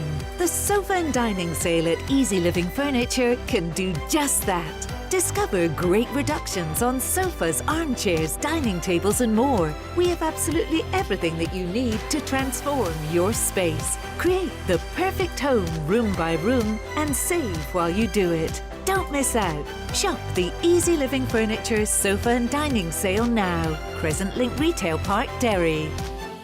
Make great photos into beautiful gifts at McGee's Chemist Letterkenny. Different gift ideas include canvas prints, freestanding or ready-to-hang art blocks, and personalised photo books, perfect to mark any occasion. There's also jigsaws, calendars, mugs, and much more. For details, visit mcgees.ie. Turn your favourite moments into something truly special with McGee's Chemist Letterkenny. O'Reilly's Sports Store is now open at Unit 4, Northern Point Business Centre, Shesh O'Neill, Ballybuffet. Call in today and check out a great range of sportswear and equipment for all ages. With exciting brands including ballet, precision, club shops and much more, there's something for every player and supporter. O'Reilly's Sports, Ballybuffet. The Greg Hughes Show with Letterkenny Credit Union, offering flexible mortgages up to €600,000 with no hidden fees or charges. Whether you're buying your dream home or thinking of switching your mortgage, make the move to your local, trusted credit union. Learn more at letterkennycu.ie. Breed, thank you so much for holding. What's your take on the changes that we are now going to have to endure? It would seem for a minimum of 3 months, but I do wonder if this is the future and if this really is the roadmap to the argument that that the PSO isn't good value for money. It feels like that's the way we're going. Very sad. Very sad for people who rely on it on a daily basis. This crack of waiting for 3 months, don't hold your breath. I mean, as a teacher said yesterday, they had to sign this document, and he threw a puncture saying that if they didn't sign it, we would have no flight. What has been going on behind closed doors for the past year, 6 months? Why haven't they told this information to our Taoiseachs? The staff at the airport, nobody knew what was going on. We were told that we had till the 25th of February for this agreement to be made, and we started a petition to get 15,000 signatures, and all of a sudden when they found out that they were going to go up with them, this deal had to be made so quick. Why so quick? Like, there's so much going on behind closed doors we don't know about. And I know Francis and I know Declan very well. They're exhausted. They're tired. I look at it on a different way. I work in a factory here on the estate, which is a very busy factory. I deal on a daily basis of booking customers coming in from all over the world and Europe. We use this frequently. It's so handy because they fly in the night before, because our hotels are affordable. They stay and they have their meeting in the morning and they're off here. They leave at 12 o'clock to catch that midday flight to Dublin because they have a connection to get to USA and to Europe. This is a mess. The people around here, we can't afford. I know what it costs. You cannot get a decent hotel in Dublin for under €150 a night, and you're lucky to get breakfast on that. That's customers. Like, we're not asking for a luxury. We're only asking for dignity, compassion, and fair access to healthcare. Yeah, I think, Brad, you make a lifeline. You make a really good point too, because I think quite a bit of an industry in that part of the world developed off the back of the flights and its schedule, if you know what I mean, because of access and timing of access and what have you. I don't think either of us are saying that we could see these businesses going, but I think really up until now it's been vital in the establishment and growth of these businesses. And who's to say what decisions may be made in relation to access? And you're quite right to look at it. I mean, we obviously, you say, you know, Francis and Declan, and that's the health side of it. But the business and tourism side of it, but even too, you know, families returning home. If you look at it, well, that's my own son. Like, for example, he's in Australia. So when he flies in now, and he doesn't fly in till 8 or 9:30, he is not eligible. The midday flight is gone. So he has to make a decision. He's not going to sit up in Dublin until 8 o'clock at night. He has to bus it. And in fairness, we have good bus services here. We are not saying we don't, but it's a long, long journey. And you're talking about hotels. You're talking about, we had a cafe. We have a little shop at the airport. So who's going to attend these places if the airport is going to be closed from X amount till the evening time? We use hired cars. Are they now going to send hired cars outside of earthly on hours in the morning, and are they going to send people back in at 8 o'clock at 8:30 at night? I don't think so. That's where it becomes a problem. Our local hotels, because the time don't suit, they'll fly back to Dublin. There won't be. We need this. And it's ripples, isn't We it? need this midday. Yeah. And I would love, as Francis said, I would love to invite Dara O'Brien down and come live in his shoes for one day. I think he what- has to I fly think to what I Dublin would like- and go on appointment. What would be good is if someone like if someone like Dara O'Brien were to start the day off in Francis's house without the flights, and get into the back of the car beside Declan and start that journey And drive to Dublin. Yeah, drive to Dublin, because you're And an drive hour. to You're well Dublin. over an hour before you get out of Donegal, and then the stops. Like, the what inter- I can't understand, Francis, is where is Dara O'Brien? Why wasn't RTE in front of Dara O'Brien, in front of the Dale, with a microphone stuck in his Yes, face? but because it's seen He as a has been because it's hiding. because it's seen as a regional problem. This is not seen as a national healthcare problem, or it's He seen is as the minister I know, of our transport. It's transport. but our he is national- our minister. Our national media is not going to pick it up because they believe this is a northwest problem.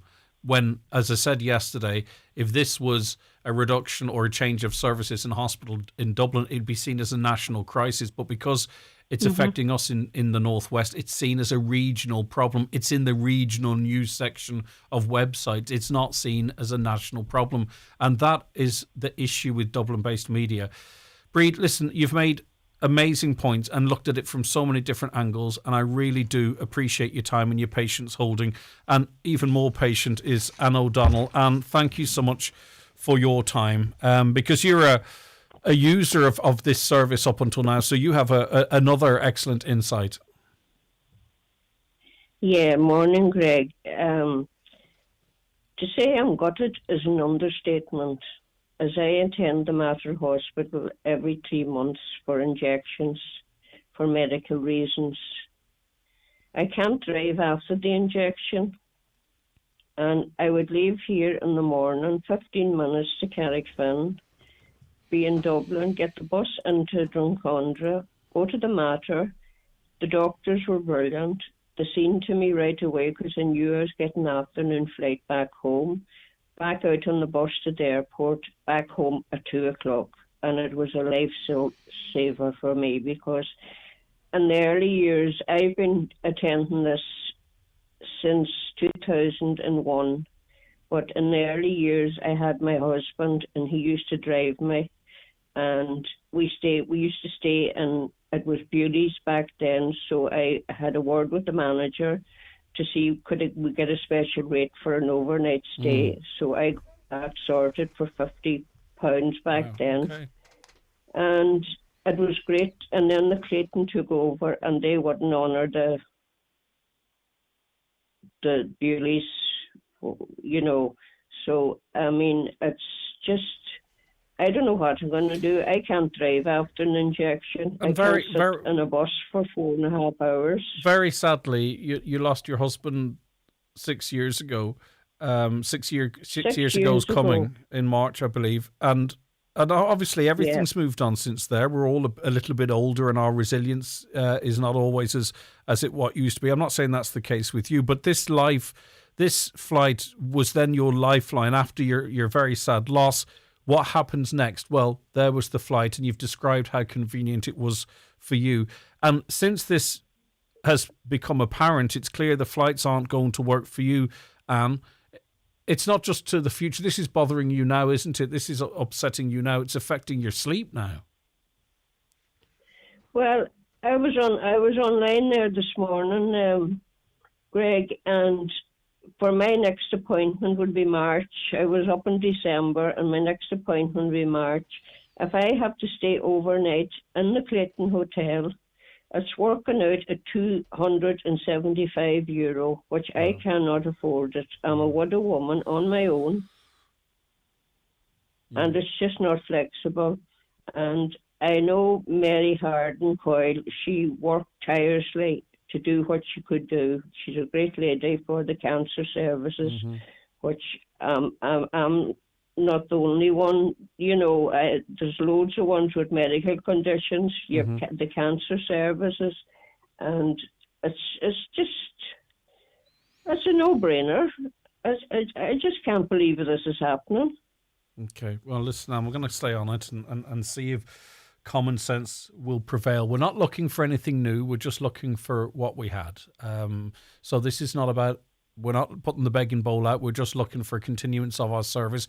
Let's not forget 18 million euro of taxpayers' money is going to this airline to provide this service. And surely the service must meet the needs of the public it serves. And best wishes to you, Anne. And don't worry, there's no point wasting time worrying between now and March. We don't know what will happen between now and then. It's important you get your rest and contentment, and we'll see what the story is between now and March. Okay, thank you very much, all right, Greg, look after yourself, Anne. for contacting me. No, thank you so much indeed, and lots of you commenting on our socials as well. We'll get to some of that a little later on in the programme. The Greg Hughes Show with Letterkenny Credit Union, powering your plans with fast digital loans. Apply online or through our app in minutes and get funds straight into your current account. Easy, quick and convenient. And our digital offering perfectly complements the friendly face-to-face service you know and trust. This Valentine's Day, say it with flowers from Annie's Flowers and Gifts in Letterkenny. Order online at anniesflowers.ie or call 917740, and with an air code, your flowers will be delivered direct to your loved one. Make it special this Valentine's Day with Annie's Flowers and Gifts, Lower Main Street, Letterkenny. Finding your perfect match with Lidl's meal deal. That's more to value. Choose an irresistible main like award-winning Board B approved deluxe steaks or duck. Add 2 sides and a delicious dessert for just €15. And beautiful bouquets start at $14.99. So get yours in store from Thursday. Lidl. More to value. Ferguson Fuels is expanding again, now delivering daily to Letterkenny, Ramelton, Milford, Rathmullen, Kerrykeel, Portsalon and Fannin, along with all our usual areas. For affordable, competitive prices and fast, reliable deliveries, you can always count on Ferguson Fuels. To place your order, call 048 712 61366. Ferguson Fuels, keeping homes warm for generations. When it's time for confirmation or First Communion, it's time for a trip to Watson Menswear in Letterkenny. Choose from a great selection of top label, casual and formal wear. Suits with matching shirts and ties, blazers, jackets and shirts. Also denims, chinos and footwear from big names like Diesel, Giovanni and Tommy Bow. And one lucky customer will win their money back. Stand out on the big day at Watson Menswear. Open 7 days a week, Main Street, Letterkenny, and online at watsonmenswear.com. Discover the Wyatt Hotel's hot deal this month. Treat yourself to some midweek magic at the Wyatt Hotel in the heart of Westport. For just €139 for 2, grab a cosy break with dinner, a comfy night's sleep and breakfast the following morning. Available on selected midweek February dates. Book now by calling the Wyatt Hotel on 098 25027 or log on to wyatthotel.com. The Wyatt Hotel, where Westport magic awaits. Don't miss out. Evolve Clothing massive winter clearance sale is now on. All winter sale stock is now half price or more. Check us out online at evolveclothing.com or at Letterkenny Retail Park. Ends soon. Open 7 days. Welcome back to the programme, and very soon we're going to welcome World Snooker champion Ken Doherty to the CYMS Snooker Club in Letterkenny on Friday the 20th of January, and I'm delighted to welcome Ken onto the programme. Ken, thank you so much for your time today. We're really looking forward to seeing you up here in the Northwest. A very good morning to you and all your listeners. Yeah, looking forward to coming there and playing some snooker. I'm going to bring the World Championship trophy, my own sort of replica trophy, for some photographs, and there'll be plenty of stories and a few laughs as well, and hopefully some good snooker. I'm sure under this non-competitive environment. Do you enjoy getting out and about, Ken? And I wonder, for someone like you with such a love of the game and loving people of all ages, but maybe reaching that young person or inspiring them to become the next Ken. Yeah, absolutely. I love doing the sort of exhibitions, meeting the people, the supporters that have supported me over the years, and for inspiration, for young kids, maybe to pick up the game, they come along with their mums and dads, and hopefully enjoy the night as well. I remember, when I was just a 13-year-old, and Eddie Charlton, who was a top professional at the time, back in the 80s, came to our club in Jason's in Ranelagh. And I got to play him, and it was such an amazing inspiration just to see a professional up close and play him in a frame. And it gave me a lot of inspiration as a young kid. And he was the first player when I turned professional and got on the TV. And he was the first player that I actually played on TV. And when I passed him, going back to my chair, he called me a lucky so-and-so under his breath. So, but it was still a wonderful experience at that young age, at 13 years of age. Isn't it amazing how life throws up those sort of coincidences and reconnections, isn't it? To operate at the level you did and do, how much of it is a natural born skill, and how much of it is graft? There's a lot of it is graft, as Alex Ferguson would say, talent without hard work wins nothing. Yes, you need a little bit of hand-eye coordination, you need a little bit of talent, but a lot of it is down to, of course, as in any sport, to get to the top level, you need a lot of practice, a lot of hard work, a lot of sacrifices over the years, and then sometimes it still may not pay off. So you need a little bit of luck as well. But as I said, talent without hard work wins nothing. You're still playing and competing. Why? Why? Good question. Because you've been there, done that. By the way, I'm playing at the moment. I keep asking myself the same question. I just love the game. I do love the game. It's hard to give it up. I know we have a few senior tournaments as well. I'm still on the main tour. Myself and Jimmy White are the eldest. He's beaten me by a few years, thankfully. So I'm not the eldest on the tour.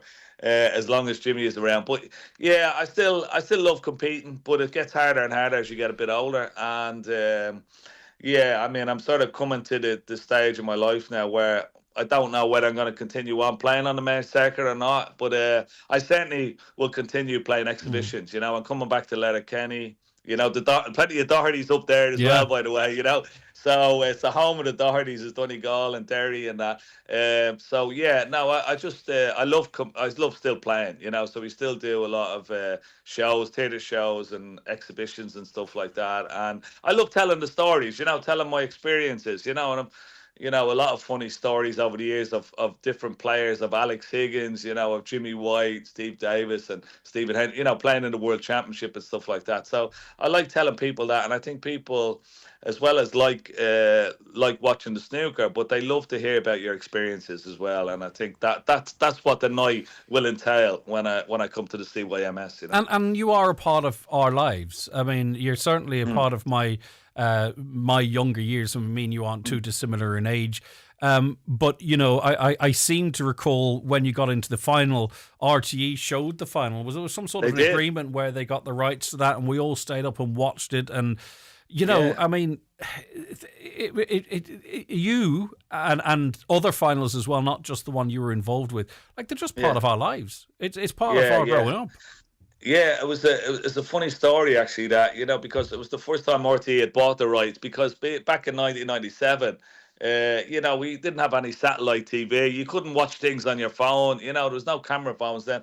And even parts of Ireland didn't have the BBC satellite. So RTE said, okay, because of the overwhelming support from Ireland and the Four Corners, that we said we'll take the rights off BBC so the whole country can watch it, which was amazing. And when I came back on the open top bus, the chief of police said to me, he says, something, Doherty, the chief of police of Dublin, he says, something, he said, we didn't have one phone call into the central police station for 3 hours, he says, when you were playing Hendry on Monday night. He says, you should be on television more often. He says, you make my job a hell of a lot easier, Brought peace to the capital. Yeah, Brilliant incredible. Stuff. What do you think of the state of the game at the moment, Ken? I see there's a bit of, there's a bit of Riyadh money going into it as well, and we're seeing initiatives like golden balls and stuff. I mean, the big events in Britain seem to continue to be well attended. But as I say, you know, with Matchrooms Association, with Turkey Al Ashif, etc.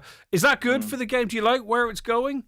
I tell you what, I'd love to be turning professional. Me too. Because you know, when we go back about 12 years or so, we only had like 6 ranking tournaments to play in the year. You know, snooker was in big trouble, and now Barry Hearn has come along, and like there's maybe 20 ranking tournaments. There's a lot more prize money. It's gone from 3.5 million per year prize money up to almost 20 now. You know. So there are a lot more tournaments to play in, a lot more opportunities for players, but it is getting a lot tougher. You know, the standard is improving. You see the influx of the Chinese players. But I think the more tournaments, the bigger money, then hopefully it will entice, you know, mothers and fathers to get their kids into snooker, that, you know, there's a good living to be had if they can get to the top. Well, just you know? on that point, Ken, I think the only thing I would say, the detrimental effect, I think what's happened over the years is that property prices have become, and keeping snooker clubs open is very difficult now, between rents and, you know, rents and stuff like that, and that gets a lot harder. So it's great to see the likes of the CYMSs of this world and clubs like that around the country, that they're still sort of flourishing and still keep going, and want to hold nights like this that can sort of keep the interest going. I think that's very, very important around our country. You know? Yeah, and just 2 short questions, and it's in relation to that and ties a couple of points you made. It's fantastic to see the game growing in Asia and the increase in players from that continent that we're seeing coming in. But the game going forward does need a mix of British, Irish, European players. Absolutely. Do you see the young talent coming through, or do we need to be looking at snooker as the sport that it is and maybe making it easier for these clubs that are effectively the feeders? Absolutely, yeah, absolutely. I think the government could help, definitely. You know, drop the rates for clubs, you know, because at the end of the day, you're providing an amenity, you know, for young kids, you know, and they sort of get crippled with rates a little bit. I think the government could help a lot, you know, in that respect, you know, that we need a little bit more sort of influx of investment, you know, into clubs to try and keep them going. Because a lot of I had 3 clubs in Renla, you know, during the 80s and 90s. There's none there now, you know. There's one is a Lidl, another one is a restaurant, you know, another one is a Super Value. So, you know, that's the way things have gone, you know, in Ireland. And I see it in England as well. So I would like to see a little bit more help, a little bit more investment. And then we might see a lot more kids, because we need more people. We need more sort of young kids playing the game, so we can follow them, you know, and they can carry the flag for us now going forward in snooker. And just one final question before I'll give this a devil of a plug, Ken. I was talking earlier on about, you know, your exploits and snooker being such a part of our childhoods and our adult life as well. It's still one of the best sports, I think, to watch on TV. One part of that, sadly, we lost in recent weeks in John Virgo. What a loss to the game. Terrible loss. He was my best friend on the circuit, you know. I'm going to miss him terribly. You know, I had some great times with him, not only in the commentary box, but, you know, afterwards, you know, socialising. I brought him to Ireland many times. He loved Ireland. He loved coming over. His favourite song to sing was the Green Fields of France, you know. That was one of his all-time songs. And he loved the game. You know, his voice was legendary. You know, where's the cue ball going? Is there a gap? Is there a gap? There's always a gap. You know, and he was such a wonderful man, a gentleman, you know, and, you know, the voice of snooker, as I said, and I will miss him so much. I have to, you know, we have to bury him he's getting cremated on Saturday in Spain, because that's where he lived. But luckily, we're going to hold a memorial service in Sheffield for him that I'm trying to arrange just before the World Championship, which would be a fitting tribute and a memorial for all those people who can't come to Spain. But he was a legend, and everybody loved him. You know, they really did. And we're all gonna miss him. You know, all the BBC guys, we all loved him. He was just a sort of, you know, he's one of those guys that people gravitated to because they love listening to his stories. A Big Break, a Jim Davidson, you know, playing Reardon and Spencer and Higgins, And of course, doing the exhibitions, and everybody loved him, and I loved him dearly. He was my best friend. As we did too, and our deepest condolences to you, Ken. Yeah, Sometimes we thank you. forget when people are in the public eye that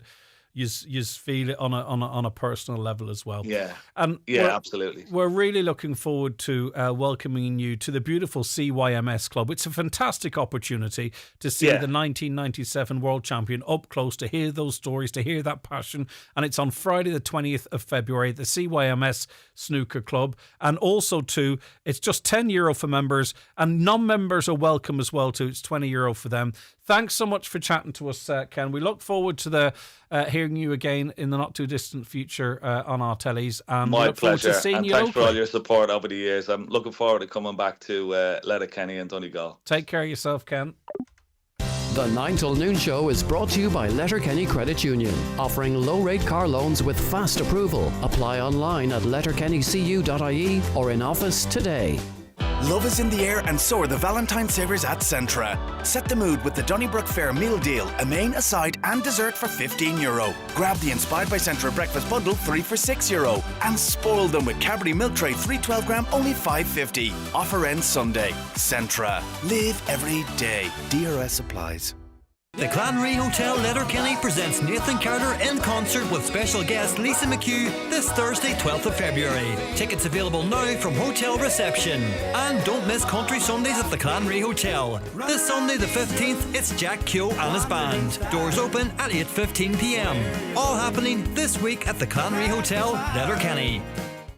Stop scrolling, start driving. Meet the all-new Kia Sportage, Donegal's best-selling car from Donegal's best-selling brand. Smart tech, bold looks, maximum safety, 7-year warranty, 0% finance and immediate delivery available. Visit imotors.ie. Terms and conditions apply. iMotors, fearless generation. My home is my castle. My sing in the shower place, or work in my undies place. My pizza for breakfast, cornflakes for dinner place. My home is my me place. With AXA Home Insurance, you can protect the place where you can truly be yourself and get 24-hour emergency home assistance as standard. Get a quote online or call into your local branch. AXA. Know you can. Policy terms and conditions apply. AXA Insurance Stock is regulated by the Central Bank of Ireland. Looking to upgrade your home? The Sofa and Dining Sale at Easy Living Furniture can do just that. Discover great reductions on sofas, armchairs, dining tables and more. We have absolutely everything that you need to transform your space. Create the perfect home room by room and save while you do it. Don't miss out. Shop the Easy Living Furniture Sofa and Dining Sale now. Crescent Link Retail Park, Derry.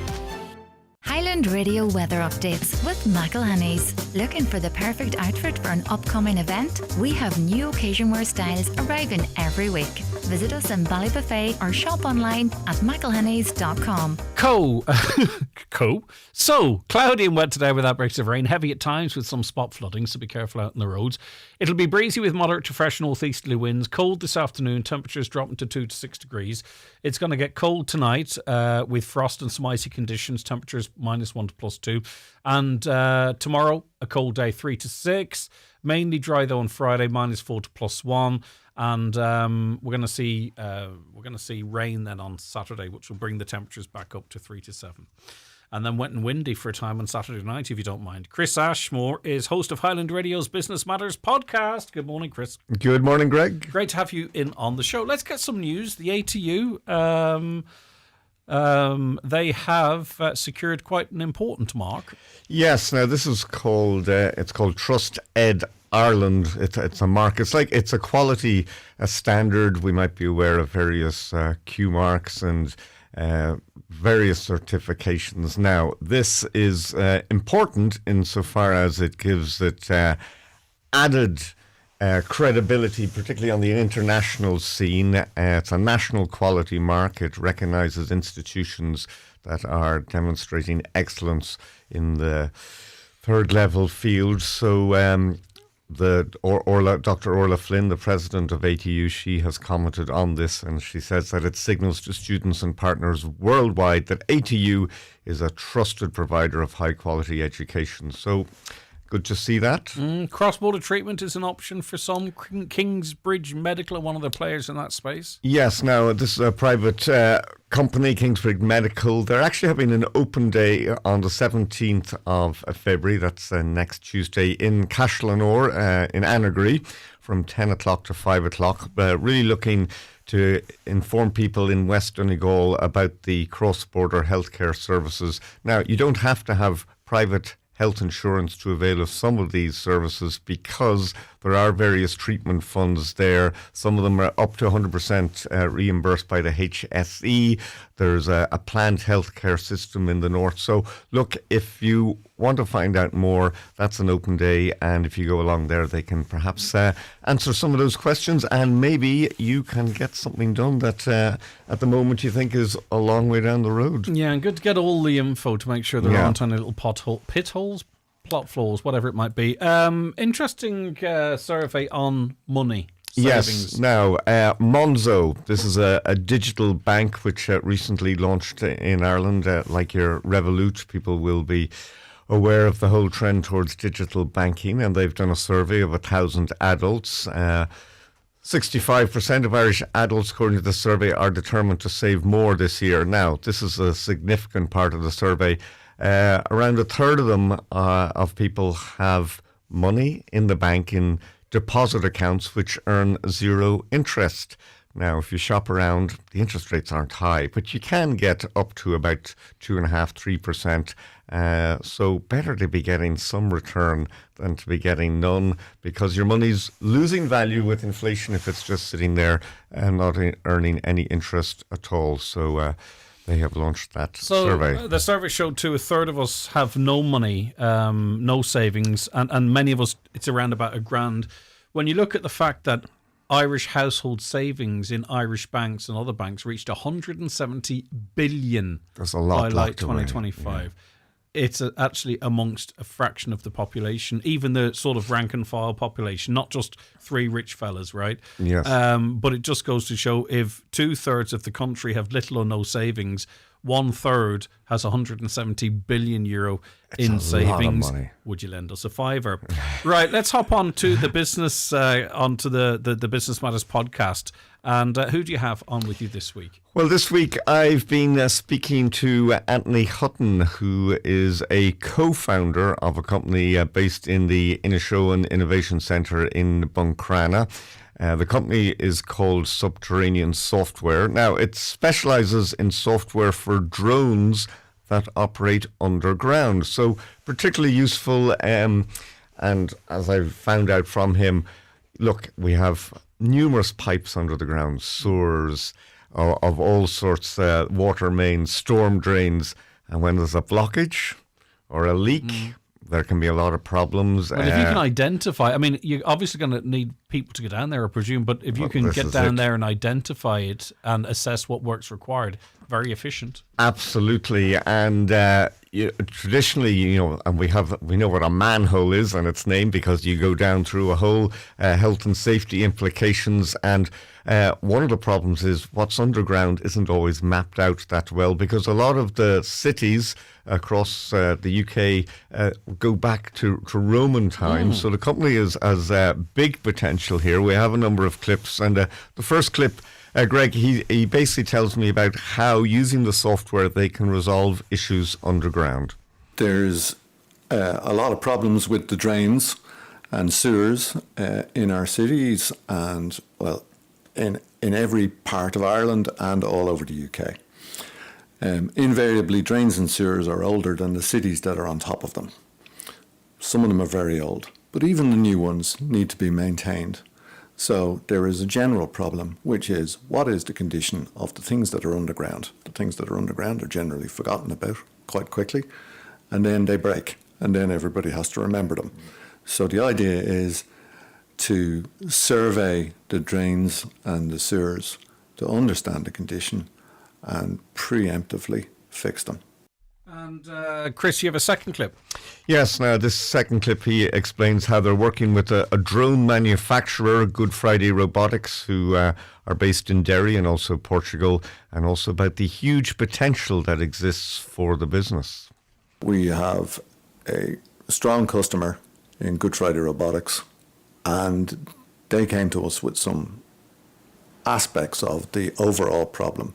They are experts at building the actual drones, building the flying vehicle, and we're assisting them in the development of software that does that. So we're the software part and they're the hardware part. That's the basic structure of the business. The big dream is we solve this problem completely, get a totally unique solution, and then deploy with lots of partners on a worldwide basis.